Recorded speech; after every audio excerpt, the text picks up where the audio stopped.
Manelzinho salvo in extremis dos ratos e da morte.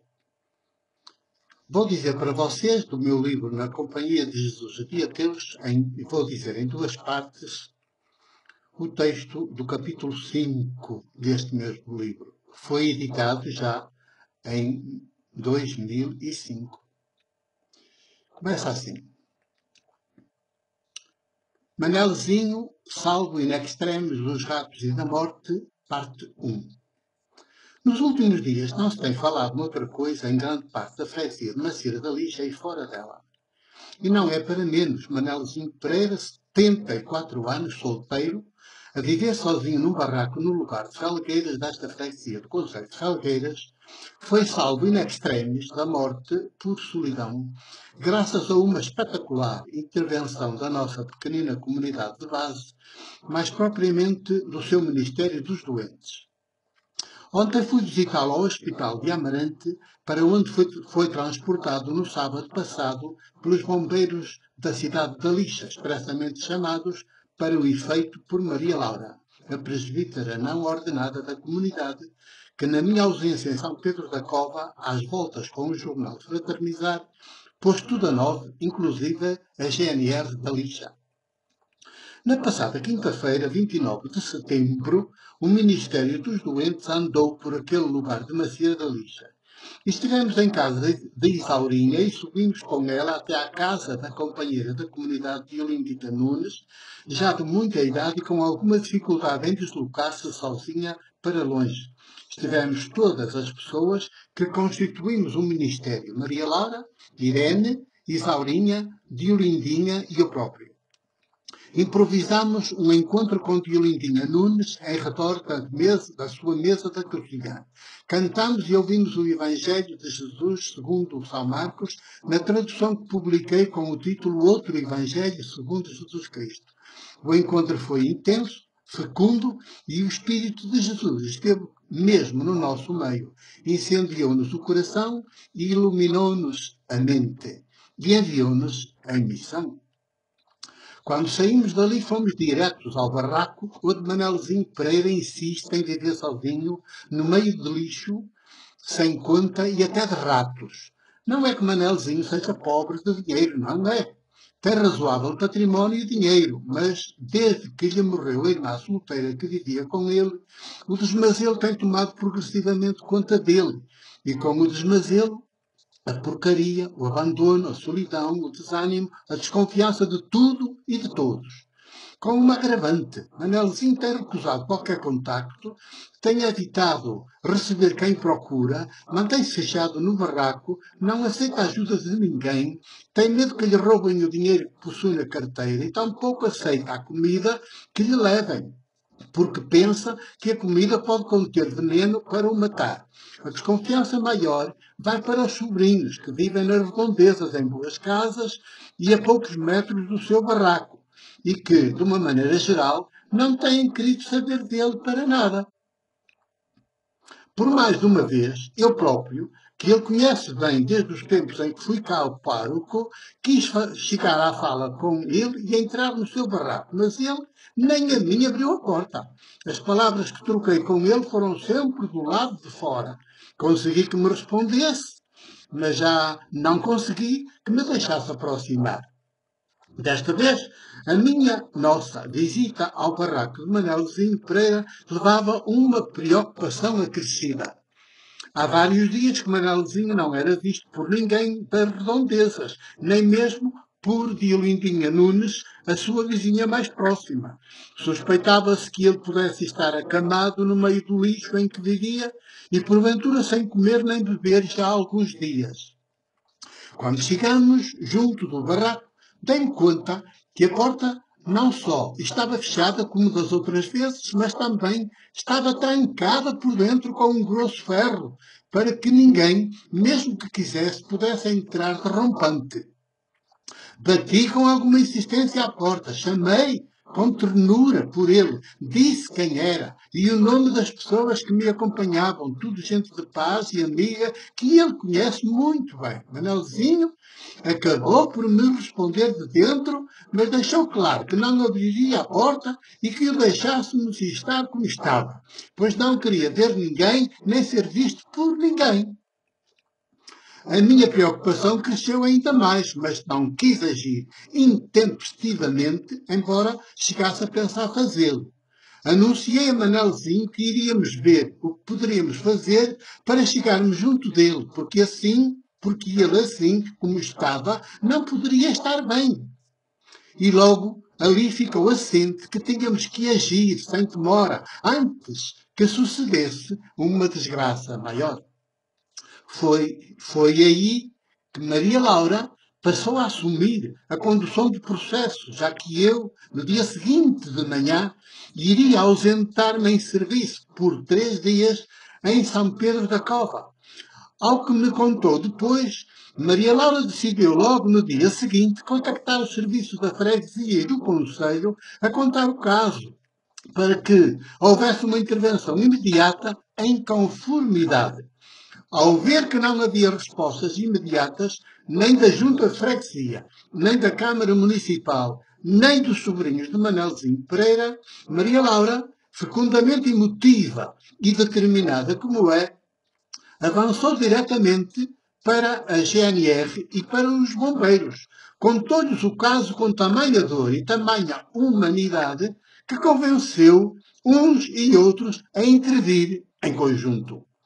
Pouco tempo depois, o carro da GNR estava já à sua porta, com espanto para os vizinhos. Cristina, a filha de Maria Laura, ao ver os militares da GNR chegar, atendeu o pedido da mãe e avançou de imediato com eles para o local. Maria Laura apareceu pouco depois. Com a GNR, a porta do barraco foi aberta à força, já que Manelzinho, de tão debilitado e desidratado, nem forças teve para se levantar e vir abrir. Os vizinhos de Manelzinho deram-se conta do que se estava a passar e correram para ver, entre eles alguns sobrinhos, com cara de poucos amigos. Manelzinho estava numa lástima indescritível. Parecia já morto, estendido numa enxerga negra de lixo e coberto com um esburacado cobertor com mais lixo do que lá, e com ratos enormes por companhia que fugiam espavoridos. Uma dor de alma. Cristina, impressionada com um espetáculo tão inumano, desatou a chorar, a pensar que Manelzinho já estaria morto. Felizmente, ainda respirava. Entre os bombeiros, também havia uma bombeira. A sua presença foi decisiva. Com conhecimentos de enfermagem e entranhas de humanidade, tratou Manelzinho com todo carinho. Não quis saber do cheiro nauseabundo nem do esterco em que ele jazia. Interessou-se pelo ser humano concreto de carne e osso que tinha na sua frente e cuidou dele. Manelzinho protestava. Não queria que o tirassem do seu barraco, muito menos ir para o hospital. Mas, nas circunstâncias inumanas em que se encontrava, já não tinha querer. E a verdade é que, quando se viu finalmente deitado na maca dos bombeiros, rodeado de pessoas preocupadas com ele, acalmou. Diz Maria Laura que ficou como um menino no regaço da mãe e deixou-se conduzir sem mais resistências. Entre os vizinhos e familiares, ainda havia quem resmungasse contra esta espetacular intervenção da comunidade. Alguns, no seu comodismo e na sua ingratidão, chegaram a virar-se contra Maria Laura. Conhecem-na bem e sabem que ela é o rosto mais visível da comunidade de base. Uma mulher de combates e de causas, sempre incondicional ao lado dos mais pobres, dos mais desprezados e dos mais sofridos.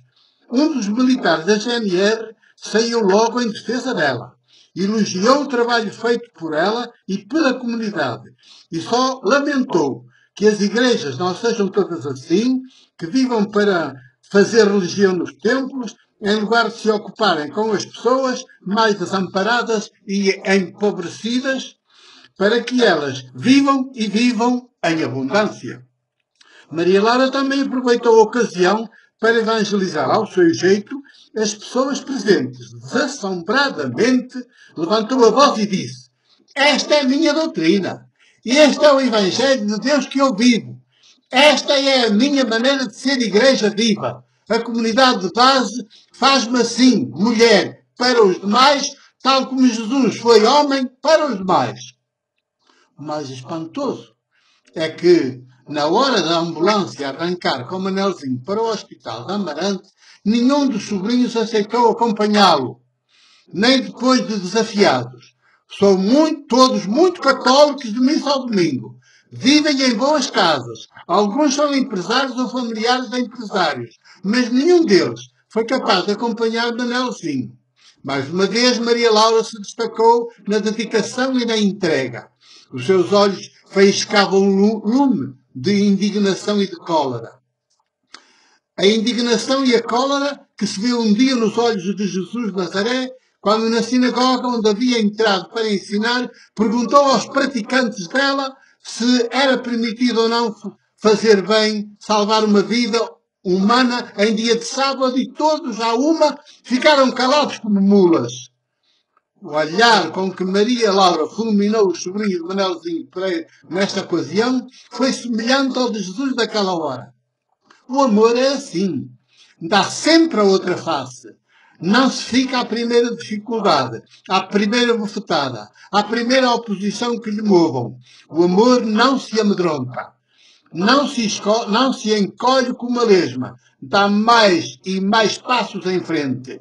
Olha os interlocutores nos olhos, sempre na esperança de que neles desperte finalmente o ser humano que todos somos, mas que tantas vezes desistimos de ser. Também aqui nada aconteceu. Nenhum dos sobrinhos avançou. O amor ao dinheiro e ao comodismo foi maior, mais uma vez. Todos ficaram calados e inativos, e acabou por ser Maria Laura e a filha Cristina quem se dispôs a acompanhar Manelzinho na ambulância ao hospital. O gesto delas calou fundo nos bombeiros e nos homens da GNR e em alguns vizinhos presentes, que se comoveram até às lágrimas. E em muitas outras pessoas de longe, à medida que foram sabendo do caso. O próprio pessoal do hospital ficou de veras impressionado e tudo fez para não desmerecer de semelhante generosidade, de semelhante ato de amor ao próximo. Por isso, Manelzinho foi acolhido no hospital como se fosse o próprio Jesus, o próprio Deus. E hoje, quando deparei com ele deitado junto de uma janela ensolarada, já Manelzinho me pareceu outro, um homem ressuscitado. Ainda continua muito debilitado, a ter de ser alimentado por meio de uma sonda e ligado dia e noite ao soro. Mas é outra vez o homem bonito que sempre foi, com o seu bigode muito bem aparado e já com alguma capacidade para acompanhar a vida que acontece à sua volta. Prosseguiremos na próxima ocasião. O meu abraço e o meu beijo.